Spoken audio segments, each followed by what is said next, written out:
आज की इस कक्षा में हम पढ़ने वाले हैं 7वीं कक्षा की संस्कृत पाठ्य पुस्तक रुचिरा का द्वितीय पाठ। इस पाठ के हमने 3 भाग पढ़ लिए हैं और आज हम चौथा भाग पढ़ेंगे। चौथे भाग में हम करेंगे प्रश्नोत्तरों का अभ्यास। पाठ हमने पूरा पढ़ लिया है, अब प्रश्नों का समाधान क्या है वो हम इस भाग में जानेंगे। पहला प्रश्न है उच्चारणम कुरुत। नीचे कुछ पद दिए हुए हैं, इन पदों का हमें शुद्ध उच्चारण करना है।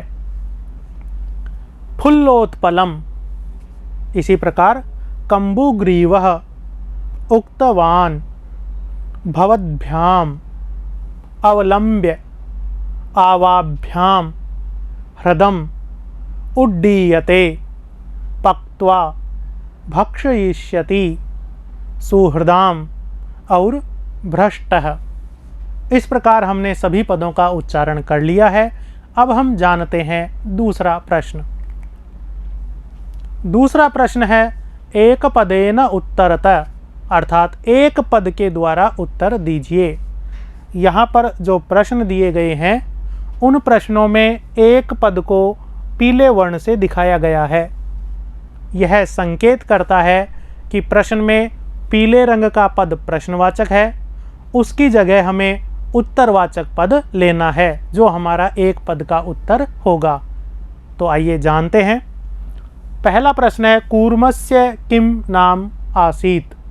इसका अर्थ है कछुए का क्या नाम था। इसमें से किम यह प्रश्नवाचक पद हटेगा और इसकी जगह उत्तरवाचक पद आएगा कंबुग्रीवः, यह उत्तर है। इसी प्रकार दूसरा प्रश्न है सरस्तीरे के आगच्छन। तालाब के किनारे पर कौन आए। यहाँ पर के इस प्रश्नवाचक पद के स्थान पर उत्तरवाचक पद आएगा धीवराः, यह उत्तर है। इसी प्रकार तीसरा प्रश्न कूर्मः केन मार्गेण अन्यत्र गंतुम इच्छति।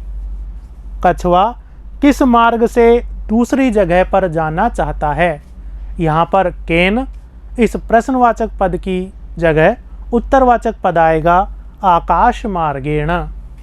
चौथा प्रश्न लंबमानम कूर्मम दृष्ट्वा के अधावन। लटकते हुए कछुए को देखकर कौन दौड़ने लगे। यहाँ पर प्रश्नवाचक पद है के और इसके स्थान पर उत्तरवाचक पद आएगा पौराः, अर्थात लोग, नागरिक। अब हम तीसरे प्रश्न का समाधान जानते हैं। अधोलिखित वाक्यानि कः कम प्रति कथयति इति लिखत। क्या अर्थ है इसका। नीचे लिखे हुए वाक्यों को कह कौन, कम प्रति किसके लिए, कथयति कह रहा है, इति लिखत यह लिखिए। नीचे कुछ वाक्य दिए गए हैं, उसमें यह पूछ रहा है कि वो वाक्य कौन तो कह रहा है और किससे कह रहा है। ये दोनों ही बातें हमें लिखनी है। जैसे यहाँ पर एक उदाहरण वाक्य दिया गया है और उसको समझाया गया है। क्या है उदाहरण वाक्य। यथा, जैसे प्रातः यद उचितम तत्कर्तव्यम।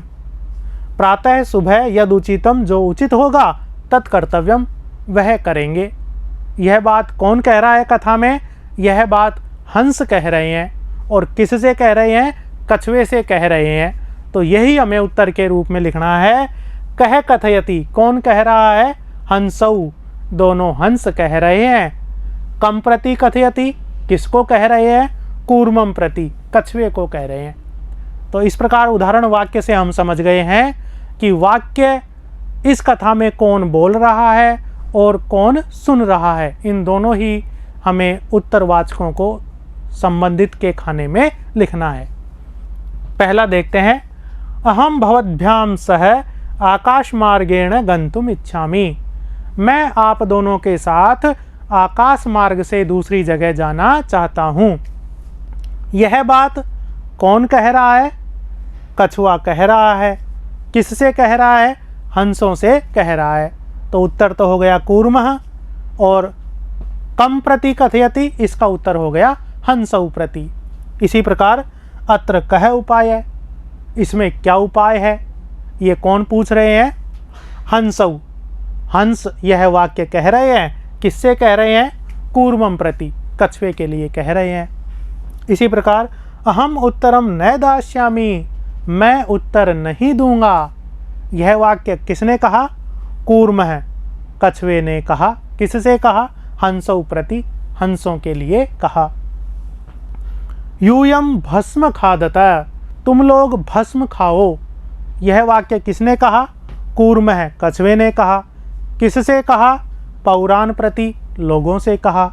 यह था हमारा तीसरा प्रश्न, जिसमें हमने जाना कि वाक्यों को कौन कह रहा है और किससे कह रहा है।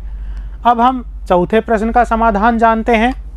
मंजूषातः क्रियापदम चित्वा, इस मंजूषा से क्रियापदों को चुनकर वाक्यानि पूर्यतः, नीचे दिए गए वाक्यों की पूर्ति कीजिए।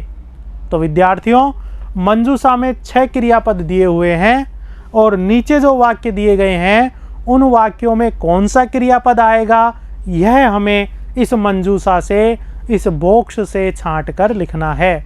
तो आपकी सुविधा के लिए पीले रंग से जो क्रियापद दिखाए गए हैं वो पाठ में दिए गए रिक्त स्थान के जगह पर भरे हुए हैं, इसलिए एक बार इनको देख लेते हैं।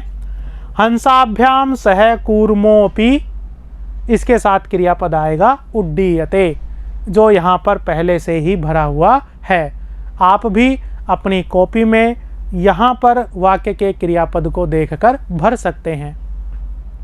दूसरा है अहम किंचिदपि न, इस वाक्य की पूर्ति होगी वदिष्यामि, इस क्रियापद से। यह हितकामानां सुहृदाम वाक्यम न, इसमें क्रियापद आएगा अभिनंदति। इसी प्रकार एक है कूर्मः अपि तत्रैव प्रतिवसति स्म, यह क्रियापद आएगा भूतकाल का। अहम आकाश मार्गेण अन्यत्र गंतुम, यहाँ पर क्रियापद आएगा इच्छामि।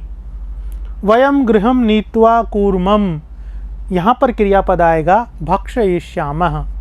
तो इस प्रकार मंजूषा में दिए गए क्रियापदों को हमने वाक्य में उचित क्रियापद के साथ भर दिया है। अब हम पांचवा प्रश्न जानते हैं। पांचवा प्रश्न है पूर्ण वाक्येन उत्तरतः, पूर्ण वाक्य के द्वारा उत्तर दीजिए, पूरे वाक्य में उत्तर को लिखिए। पहला प्रश्न है कच्छपः कुत्र गंतुम इच्छति, कछुआ कहाँ जाना चाहता है? इसका उत्तर क्या है? कच्छपः हंसाभ्याम सह आकाश मार्गेण अन्यत्र गंतुम इच्छति, यह इसका पूर्ण उत्तर है। दूसरा प्रश्न कच्छपः कम उपायम वदति, कछुआ क्या उपाय बताता है? इसका उत्तर है कच्छपः हंसौ प्रति वदति यत् युवाम एकम काष्ठदंडम चंच्वा धारयताम, अहम काष्ठदंड मध्ये अवलंब्य युवयोः पक्षबलेन सुखेन गमिष्यामि इति, यह कछुआ हंसों को उपाय बताता है। तीसरा प्रश्न है लंबमानम कूर्मम दृष्ट्वा पौराः किम अवदन्, लटकते हुए कछुए को देखकर लोगों ने क्या कहा? तो अनेक प्रकार की बातें कही थी। क्या क्या कही थी? पौराः अवदन्, लोगों ने कहा, क्या कहा? यत् हम हो महदाश्चर्यम अस्ति हंसाभ्याम सह कूर्मः अपि उड्डीयते, कश्चित् कथयति अहम सरस्तीरे दग्ध्वा खादिष्यामि, अपरः वदति अहम गृहं नीत्वा भक्षिष्यामि इति। अगला प्रश्न है कूर्मः मित्रयोः वचनं विस्मृत्य किम अवदत्, कछुए ने मित्रों के वचन भूलकर क्या कहा? कूर्मः मित्रयोः वचनं विस्मृत्य अवदत् यूयं भस्म खादत इति, यह वाक्य कछुए ने कहा। यहाँ पर जो प्रश्न है उसमें हमें वाक्यों को क्रम के अनुसार लगाना है। जैसे घटना क्रमानुसारम, घटना के क्रम के अनुसार वाक्यानि लिखतः, नीचे दिए गए वाक्यों को लिखिए।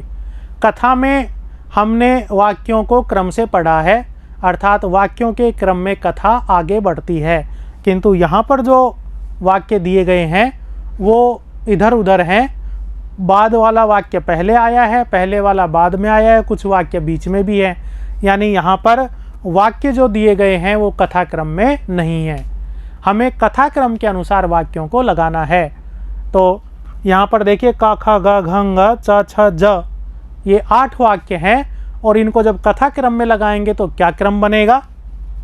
पहले ग, फिर घ, फिर झ, फिर ङ, फिर क, फिर च, फिर ख और फिर छ। इस तरह वाक्यों का क्रम लगाएंगे तो हमारा कथाक्रम पूर्ण हो जाएगा। तो इस क्रम के अनुसार आप अपनी कॉपी में भी कथा को लिख सकते हैं। 7वां प्रश्न है, मंजूषातः पदानि चित्वा, इस मंजूषा से पदों को चुनकर रिक्त स्थानानि पूर्यतः, रिक्त स्थान को पूरा करिए। यहाँ पर जो गद्यांश दिया गया है उस गद्यांश में बीच बीच में रिक्त स्थान दिए गए हैं। उन रिक्त स्थानों में इस मंजूषा में दिए गए पद ही भरे जाएंगे, लेकिन कौन से रिक्त स्थान में क्या पद भरा जाएगा वो यहाँ पर पीले रंग के वर्णों से बताया गया है।